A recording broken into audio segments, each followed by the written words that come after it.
General Secretary Petro Symonenko denounced the legislation, which passed its first reading earlier this month, as plundering the people's property backed by the International Monetary Fund IMF. The bill paves the way for the sell-off of around 3,500 state-owned enterprises, providing for the sale of public assets at knockdown prices by reducing the asking price by 25 and then 50% if foreign speculators object to the initial valuation, and by even more, in consultation with potential investors, if that too fails to please.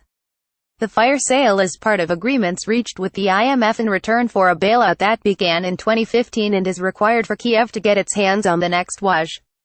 Ukraine's economy was hit hard following the fascist-backed Maidan coup of February 2014, shrinking by 6.8% in 2014 and by 12% the next year. Legal changes will also allow Ukrainian firms to be bought and sold in other jurisdictions without reference to the country's own authorities.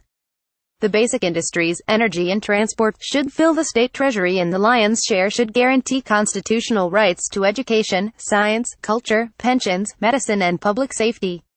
Mr. Symonenko objected. Kiev claims that many of the enterprises are loss-making drains on the state's coffers, and that privatization is part of economic liberalization which will eventually lead to growth.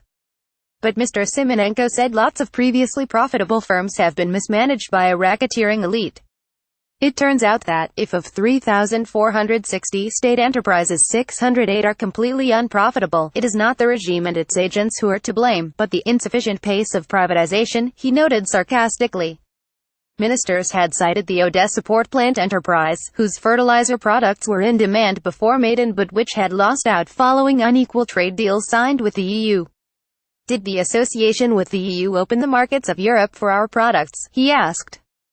No, Mr. Symonenko called for a return to socialism, when all enterprises worked for the benefit of the people and not for the pockets of homegrown hucksters and their long-distance puppeteers.